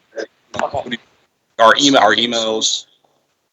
Uh, you guys can send us emails about these things also. Like that's one way to advertise. Send it to us a good 2 or 3 times. We're going to get annoyed by it, so we're eventually going to read it. I'm telling you from experience. I just got something sent from my principal. Sent it a good 4 times. I got annoyed by it, so I read it. But that's just one way you can get it to us. Thank you. Thank you very much. Councilmember Thomas, did you have a question? Or Councilmember Brooks, are you? I'm sorry. We had one young person who was trying to get her response into how it can get into the schools. Sure, go ahead. Another would be committees in school, and not just social media, but also in a school, because if young people see other people doing it in their school, then they're also going to want to do it. I didn't hear you. Another way is doing what into the school? Coming in? Committees in school. Oh, committees. Okay. I was also gonna say like, and with the school thing, it'll motivate kids more if they had like scholarship programs with this, because a lot of kids also want to go to college, so they'll do anything for a scholarship or anything that'll benefit them to like motivate them to go to school. Because a lot of kids stop at like 12th grade and leave their life undecided after they graduate. So like, if this program offer like workforces, anything that'll help them like increase their life or anything that'll benefit them, they'll do. So that's what I was going to say. Yeah, I also wanted to add, one of my recommendations was a monthly meeting with city council members and form a committee with student representatives. I also think we should have that as well, because me personally, growing up, I never took gun violence seriously until I had a one-on-one conversation with like others about who faced it and stuff, and actually was like recognizing it instead of seeing it like on social media and just like, oh, whatever, it's just social media. It could be true or it could be not. Like, you never know. So that's why I think it's better to have a conversation with the students face to face and see what they want instead of like throwing it on social media and just hoping it will get picked up. We appreciate that. Thank you so much. I know that Councilmember Thomas had his hand up. So Vice Chair Thomas, did you have a question? Yeah, Madam Chair, and I actually in the same spirit as my sister colleague, Councilmember Brooks. I'm going to go ahead and take the young people and this is the first I'm hearing most of their recommendations. But I'm going to go ahead and take them up on that offer as it relates to forming some type of committee with the youth that meets with City Council on a monthly basis. Clearly, you have 3 at-large members here right now, so we might not be able to nail it down by district. That might be maybe another phase for another time. But I think at least that recommendation, I'm committed to that, and just knowing the spirit of the other members of this particular committee, I'll bet that they would also be committed to honoring the recommendation as it relates to meeting with the young people on a monthly basis to make sure that we're moving in the right direction. So I appreciate you, Councilmember Brooks, for your line of questioning, because it led to something that I think we can move on as it relates to action items, not just going into the schools and delivering more information, especially jobs. I think, as I'm listening, one thing that we get is we get a ton of folks who are looking to hire, and far too often more job openings than people willing to fulfill them. And it is always challenging to us because we know that 25% of our city is living in poverty. And we know that a large percentage of those folks are actually working poor. So we know that a job and a quality wage is a big part of addressing some of these issues. But I do agree with the young people as it relates to the line of communication. One thing I will say, for us on the city council side, we don't have the biggest staff. There's only about 7 of us. So when we do, and I think 7 is generous, it's probably not even the right number. That's probably including us, the council members. So when it comes time to being able to plan these things and make sure that we have these conversations, I just want to emphasize what Councilmember Brooks said. It's going to be important that we lean on you guys. It's going to be important that we put ourselves in a position to make sure that we're maximizing our time. We're using our platforms and our resources to come with real tangible solutions and things that we feel like we can make a difference with. So I appreciate the list that's been communicated today. I appreciate the testimony from everybody. But in the spirit of doing, which I appreciate from you, Councilmember Brooks, I'm committed to that, as well as exploring the other recommendations and figuring out what we can do and how we can move on some of those things. Thank you, Madam Chair. I appreciate your patience and I appreciate your leadership in allowing us to have this platform for our young people. No, absolutely, Vice Chair Thomas. And we have frequently had youth advisories.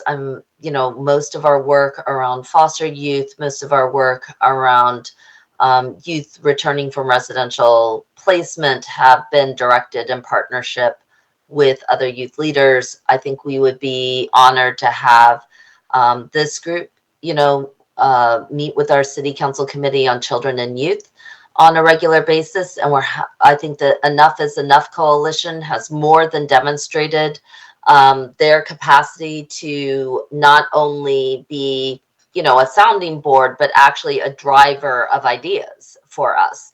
And I think we are in alignment because this committee has been so aggressive about the focused attention on areas most impacted, on the youth employment programming, outreach. We've been focused on mental health resources and support networks within schools, and we've been focused in on your neighborhoods in a Just Services campaign to make sure that they are as clean, as well lit, as green and vibrant as any other neighborhood or the wealthiest neighborhood in Philadelphia, to be clear. So I think we can make that commitment. Vice Chair Thomas, we will stay in close touch on all of this. Councilmember Brooks and other members of this committee, we'd be honored to do that. We have a hard deadline at 11 a.m. And we have one more panel of really wonderful testifiers. But But before we close this out, are there any other last questions from members of this committee for this panel? Seeing none, I want to thank these young people so very much. I want to thank the Enough is Enough Coalition and your fantastic leader, Ms. Asakoya. I hope I pronounced that correctly. For your amazing work. I think when young people shine, it speaks a lot to the leadership that supports them, and just honor all the work that went into it. So thank you, everybody, for this. Mr. Forster, could you please call the next panel of witnesses to testify? Yes, our next panel of witnesses are Adam Garber and Carolyn Menapace-Glavin. Good morning, everybody. Thank you so much. Mr. Garber, if you are ready to go, if you could just please state your name for the record, even though we all know your work, and then you may proceed with your testimony. Thank you, Chair Gem, and thank you, Vice Chair Thomas, for organizing today's hearing. My name is Adam Garber. I'm the Executive Director at Ceasefire PA Education Fund, the state's gun violence prevention advocacy organization. And it's an honor to be here with you and with the Enough is Enough Coalition. I've gotten to know some of these amazing youth through the work that they mention, advocating for solutions locally and statewide, and helping them understand the nature of the policies and the gun violence issues and how they can have an impact.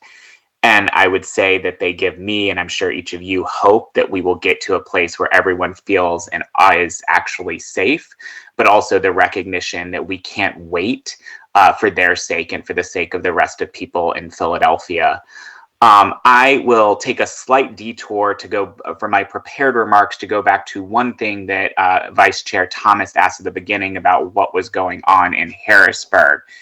And I'm going to start with my bad news piece for a second, which I think is important to be on the record for a variety of reasons. But earlier this week and late last week, there was an attempt to force votes on life-saving laws in Harrisburg that would reduce gun violence here in Philadelphia, from safe storage to an assault weapons ban to allowing local control over gun violence laws. And unfortunately, not only did we not get a vote, we didn't get a debate because the majority decided to play games with, honestly, the lives of our children and our youth, and make maneuvers that are procedural rather than substantive. And so the reality is that in many ways, we are fighting this crisis with a hand tied behind our back. But I'm also confident with the leadership here in the council and the leadership of our youth in the city that we can still rise to this occasion and hope for the day that Harrisburg will do more to help us address it. In terms of funding, we are in the midst of a budget fight right now, and hope that the state will and the governor will continue to invest resources in violence intervention programs. These programs range, but I want to talk a little bit about the specificity that's important in them, along with two other solutions. Last year, the state put $45 million in violence intervention programs across the Commonwealth through the PA Commission on Crime and Delinquency, and that was a start. It was a start in investing in our communities and helping not only heal the trauma, but prevent the trauma in the first place by having some of the solutions that you heard, from outreach workers to victim services and workforce development programs. What we know is that those programs are most successful when they are targeted at those most likely to be involved in violence. So only about 1% of a city is actually directly involved as a perpetrator in violence, though obviously the ripple effects, as you heard, are much larger here. And so one of our recommendations, and the city has put its own money, about $20 million, into such programs last session, I know is considering what is appropriate this session. I think for Ceasefire PA and many of our partners, one of our recommendations is to really target those programs. So I want to be clear. We need community cleanup and community investments. We need libraries and rec centers and opportunities for youth and everything that you heard from the Enough is Enough Coalition. But we also need to make sure we are providing resources and connections and tools and outreach to those most likely to perpetrate the violence that is causing the trauma in our communities. In one study in another state in Massachusetts, they found about $80,000 per a homicide dedicated to programs to, mostly in their cases, a demographic of 18 to 30-year-old Black men who are most likely to be involved in violence, were able to reduce aggravated assault and homicide by 30% over 5 years. Now, we have to go far beyond 30%, considering what we are experiencing here in Philadelphia. But I think the key point here to take away is that having a set aside resources for individuals most likely to be involved in violence, in addition to other funding, is really going to be critical to preventing the shootings before they happen. In the city of Philadelphia, based on our current homicide rate, that would mean a dedicated program of about $40 million a year that would slowly decrease over time as we get the homicides under control. It'd have the added benefit of not only reducing homicide, but reducing aggravated assault. That's the first piece. The second piece, I think, is much more clear coordination. I think, as this committee and others have heard, we are investing resources, but we need on-the-ground strategic programs that are coordinating the multitude of efforts, from workforce development to community improvement to outreach efforts within each highly, targeted neighborhood that is experiencing high rates of violence, whether you want to do that by block, neighborhood, or zip code. And so having someone who is in charge of those resources at the city or state or local level and is really playing a quarterbacking role to ensure that we are filling the gaps rather than having community organizations compete with each other or overlap with each other in terms of the resources being provided, will make sure that we can stretch our limited dollars at the city and hopefully the state level further in addressing this crisis. So I think, obviously there are some limitations in terms of what city council can do within that regard, but I think thinking about how do we set up programs where there is a dedicated quarterback who has the overview of the community needs and really crafting plans that are filling the gap. And this is something that Office of Violence Prevention and the mayor's MD managing director's office should be doing as part of those grant-funded programs, will go a long way and has been proven to be effective in other places like Milwaukee, like Atlanta, and DC and Baltimore, by having that local effect. So that's the second. The third recommendation I want to make is the other side of the coin. Much of today's conversation has focused on how do we address the damage and the hurt to our communities that are driving this violence, help people heal, and help prevent it, and that could not be more important. But we know from research that access to firearms leads to more violence. And in Philadelphia, a recent study from the Brady Group found that just six gun stores are responsible for 57% of recovered handguns in the state of Pennsylvania. And those six stores are here in Philadelphia. That is a huge evidence of what we know is an ongoing problem with stores failing to enforce existing law and allowing more illegal firearm trafficking. What we know from past research is some of those stores have never been inspected, and when they have been by ATF, that they get a slap on the wrist, if that. You could imagine if we had restaurants that every week were giving people salmonella and E. coli, everyone would be calling on the Department of Health to shut them down. We have stores that are fueling a crisis, that are taking the lives and causing trauma to our youth in Philadelphia. And they are I'm not saying that we shouldn't sell guns in the city. That's not our position, but they need to follow the laws to prevent straw purchases, to prevent the diversion of firearms underground that are fueling these shootings. The city of Philadelphia has more opportunities, and I think city council can be a partner and provide resources to allow enforcement of existing law. For instance, two opportunities. One is Brady provides a code of conduct for gun stores that goes above and beyond existing law, and maybe we can explore ways to encourage the use of that code of conduct as good neighbors within our city of Philadelphia if they're going to sell firearms here.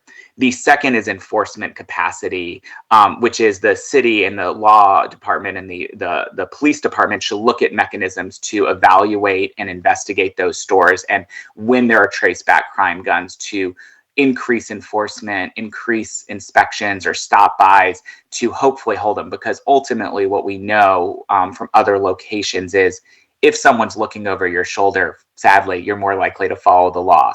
I'm sure these youth know it from their teachers and parents, we could say, and we know it in the corporate world that having someone who is helping you enforce the existing laws will save lives. I think these three recommendations are the place I would start in terms of addressing this crisis. Increase targeted funding that is really highly targeted at those most likely to be involved in violence. Two, deeper coordination at a neighborhood level with a quarterback. And three, enforcement of existing laws for gun stores. The last piece I would just say is the continued advocacy for action at the state level. We have a state level crisis and we're stuck here in Philadelphia with limits. But I think what you heard today, and I want on the record because there's a court case going hopefully in front of the Supreme Court, is that fundamentally the youth you heard are being deprived of their constitutional right to life and liberty. And that is a failure of our government. And it is not just a failure for lack of solutions, but a failure for refusal of solutions at the state level. And it is time for our court system to recognize that failure. And I know the city and many of y'all are involved in that effort.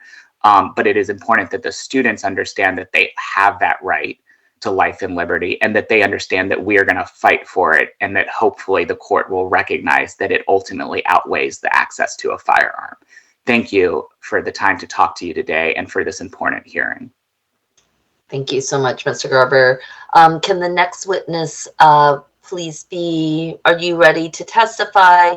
And if you are, you may state your name for the record, and then you may proceed with your testimony. Good morning. Thank you. I am ready. My name is Caroline Menapace Glavin. I am a clinical social work supervisor at the Children's Hospital of Philadelphia Center for Violence Prevention. Our center has various programs to prevent, intervene, and address violence in our communities. I will primarily be sharing the work of CHOP's Healthier Together initiative, Growing Resilience in Teens program, as well as CHOP's Violence Intervention program. These programs work with youth ages 8 to 18 years old to address social determinants of health, specifically around youth's exposure to community violence and trauma. The Violence Intervention program is an example of many hospital-based programs around the country that are dedicated to breaking the cycle of violence for children and young adults following a violent injury. The Growing Resilience in Teens program works with violence-exposed youth and intervenes early to provide support and services to bolster resilience and promote healing.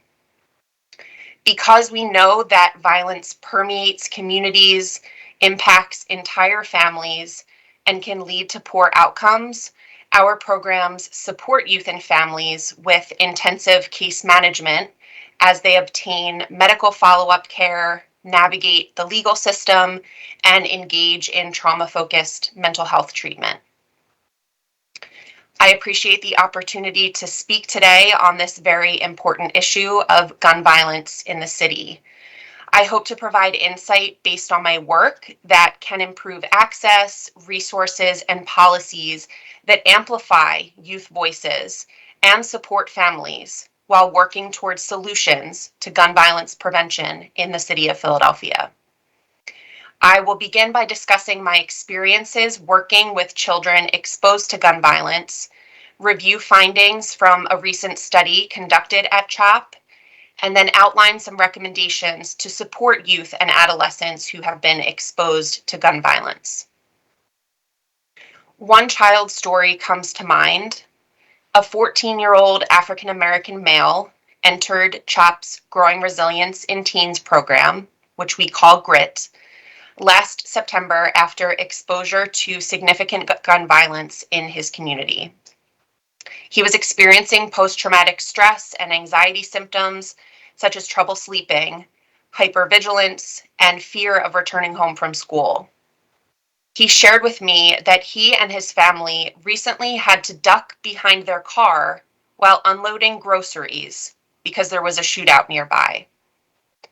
He also shared that a bullet had recently come through his bedroom window, shattering the glass, but missing him and his brother while they slept. Data from our violence intervention program tells us that almost 50% of the youth enrolled in the program have heard gunshots in their neighborhood at least several times. With the support of his family and their GRIT case manager, this youth and family relocated to a safer area, enrolled in trauma-focused therapy to address his symptoms, and he engaged in a peer support group. By engaging in trauma therapy now, he is less likely to experience long-term mental or physical health issues. He made great strides to heal and recover from his post-traumatic stress symptoms and was excelling in school. While this family was able to relocate within Philadelphia and ultimately feel safer, relocation is only one response to this problem. While relocation may seem like the best option, there may be unintended consequences. After relocating, a child is uprooted from their community, their supportive teacher, or a great football team. Relocation cannot be our only or even our first response to violent crime. We need to address the root of the violence, bolster resources, and create safer communities. In my experience, we as providers tend to focus services on the identified victims of gun violence. While this is essential, we know all too well that each victim is someone's child, best friend, sister, brother, cousin, nephew, niece, or student. 46% of the youth enrolled in the violence intervention program since 2020 have had a close friend or family member been shot. We know that for each episode of gun violence, an entire community is crushed. I also want to highlight that in Philadelphia, like many other cities, gun violence disproportionately impacts Black children and families living in poverty, often in small, specific locations within neighborhoods. This is due to the enduring effects of structural racism, which have led to persistent racial segregation and concentrated poverty. Reducing neighborhood gun violence must therefore be a priority for all health systems and policymakers who care about promoting health equity. We know that youth who are exposed to community violence are at risk for long-term mental health problems. A study done here at CHOP and the University of Pennsylvania showed that children who lived closest to incidents involving guns were more likely to have emergency department visits for mental and behavioral health issues in the weeks after those incidents. Beneath the numbers of gunshot injuries and deaths are the stories that I hear on a daily basis from children and families impacted by gun violence. The youth I work with at CHOP are clearly experiencing increased trauma symptoms. Many of them have trouble sleeping, have nightmares, suicidal thoughts, trouble focusing, and are hypervigilant and afraid to walk down certain streets. Our children tell us that they cannot stop worrying that something bad will happen to them or their family or their loved ones. We need to do better. We need to come together to prioritize the health and well-being of our children. We must find ways to coordinate efforts and services across systems. Our social work case managers spend their days and often their nights helping youth and families obtain medical care, mental health services, and advocating within other social service areas where representatives speak different language and have differing goals. We must reduce silos and work together to eliminate redundancy and reduce the logistic and emotional barriers for our youth and families who are navigating multiple systems. While no one program, initiative, or intervention is going to fix the crisis that our children face, we can work together to ensure that we care for the entire family to provide a holistic approach. I have learned firsthand the importance of wrapping support and services around the whole family directly, especially after gun violence. By providing a youth-centered and family-led approach, our programs at the Center for Violence Prevention prioritize the youth and family's voice and choice. We work together with families to identify goals and work toward addressing needs. We allow youth the space to identify the goals they have for themselves, and we work in collaboration with caregivers to accomplish these goals. In addition to our case management support, we offer a psychoeducational, peer-led support group called BRAVE, Building Resilience After Violent Experiences, available to youth enrolled in our Violence Intervention Program and Growing Resilience in Teens program. Group members learn about common stress reactions and coping skills while receiving increased social support and a sense of belonging. Our peer mentors lead the group. Members hear from someone with the same experience, while peer mentors gain leadership skills, job readiness skills, and continue healing from telling their story and helping others. Ms. Glavin, I apologize, but I just need you to probably wrap up your testimony. I appreciate so much what it is, but we have to conclude by 11 a.m. And so we are really against it. We would love to be able to also just invite a few comments from our members. And, I know that Council Member Kenyatta Johnson has joined us as well and has been on the call for a while. So my apologies for not recognizing him a little earlier. But if we could just wrap up, that would be really critical right now for us. Thank you. Yes. There is significant evidence that youth benefit from feeling like they are contributing to their community, and their storytelling and sharing one experience can be beneficial. We must work together to create a larger, more robust network of providers so that every child in Philadelphia and their loved ones have access to the care they need and deserve. I want to thank Council Member Thomas for the invitation to testify and the members of the council for holding a hearing on this important issue. Thank you. Thank you so much, Ms. Glavin. Thank you so much, Mr. Garber. We have just a few minutes. Are there any questions from any members of the committee? I do want to note for both of you that your testimony has been circulated to all members of the committee. We are taking them in close consideration, especially Mr. Garber. We'll probably circle back to you on question number 3 or recommendation number 3, which I'm very much interested in following up with you on. Are there any questions from any members of our committee? Yeah, I have one, Madam Chair. Are any of their youth still on, or did they log off from the testimony it's given? Mr. Forster, are there any members of the former panel? Yep. Yeah, prayer. Yeah. Okay. I just had a question.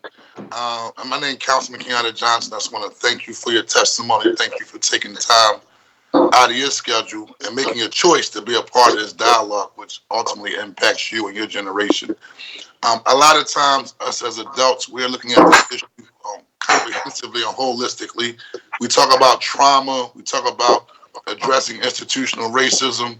We talk about the issue of poverty, which all of those things play a role in addressing the issue of gun violence. But can y'all enlighten me regarding the issue of how we look at the culture of violence and how it relates to some of the things around music and things that are totally accepted, or I don't want to say glorified, but at the end of the day, things that are quote unquote cool. So, for instance, Lil Durk, NBA YoungBoy, and how does that play a role in the context of how we can change the attitudes? That's really what I want to get at. Changing the attitudes of what's cool when it comes to gun violence and what's not when it comes to, that part of our culture. And if we could try to keep this somewhat brief, that would be great. We want to keep all the testimony, so please proceed. If any young person would like to respond to Councilmember Johnson, if you could just state your name for the record. My name is Haja, and I was gonna say, it is. I think the kids don't really look at the music videos and stuff as if it's like a big problem because it's used for props. Like, you know, that's how they make their videos and stuff. It'll be hard for you to get in contact with Lil Durk and say, like, oh, Lil Durk, if you can stop using guns in your videos, that'll help the youth. Lil Durk is always in Chicago, and then, like, we had the same issues in Philadelphia. Some people don't listen to Lil Durk, and they still shoot guns. So I don't think the music is a big issue. I mean, they do say, like, bad things in the music and stuff, but anybody that knows, like, actually uses their brain to actually, like, you know, like, I don't know how to explain it, but like, you shouldn't go off music and live your life off of music. Like, that's just what I'm trying to say. Okay. How does drill music play a role in some of the things that we're seeing today? And I'll wrap up on that. Or it may not play a role. But I've seen a lot of diss. I've seen a lot of diss videos from one neighborhood to another neighborhood and putting people's relatives inside of these videos based upon the various things that are happening inside the neighborhood.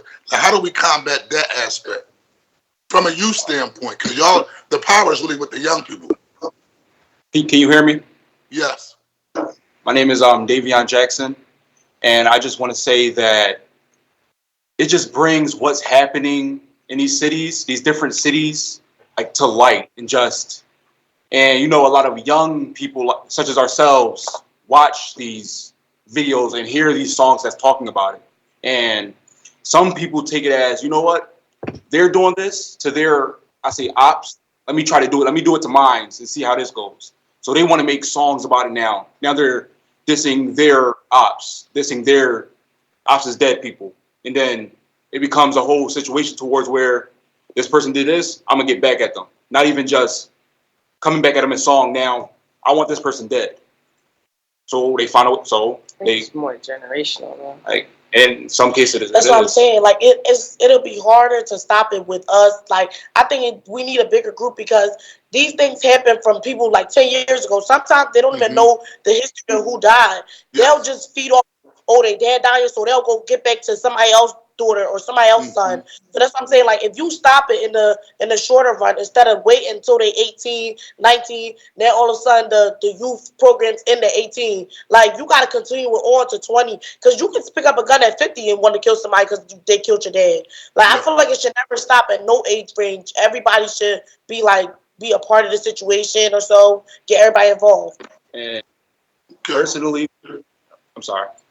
And personally, we have to be as older as we are, all the way down to the younger ones that is happening to. We have to be smarter about it. We have to help them understand that it's just drill music. You don't have to go out and do it. It's not something for you to go out and do. It's just for you to listen to. We have to have some type of acknowledgement to let them know this is not something for them to do. Okay. Well, listen, I want to thank all three of you. I want to thank Councilman Isaiah Thomas for really hosting the most important people that need to be at the table, which is our young people, because that's the only way we're going to get out, address this situation from a realistic perspective. So thank you all for your testimony. No more comments, Madam Chair, and thank you for the panelists, Adam and everyone else. Thank you. Yes, thank you. And thank you to our young people for answering as well. And thank you for staying and listening. This is really important. Councilmember Johnson, we made a commitment earlier that we were going to work, this committee will work closely with the Enough is Enough Coalition on a regular basis to be able to expand on the recommendations that they have delivered to our city and to ensure that we're reaching young people a little bit better than what we've been doing, certainly better than what we've been doing. Are there any other questions for the final panel from any other members of the committee? Seeing none, we will have some closing comments, and I'd like to turn it over to Vice Chair Thomas. Councilmember Thomas? I'm going to be very I'm going to be very brief. Thank you, Madam Chair. I appreciate it. I want to say thank you to that last panel of experts who do this work on a consistent basis as well. I wish we could have engaged a little bit more in dialogue, but we did run out of time. So I do want to say thank you to that last panel, but more importantly, thank you to the young people. At the end of the day, we are involved in a lot of conversations, and there are a lot of recommendations and things that are suggested that we can do about gun violence. But at the end of the day, often those things are out of our jurisdiction. The young people came today with deliverables that we can actually do, that we can control and impact ourselves.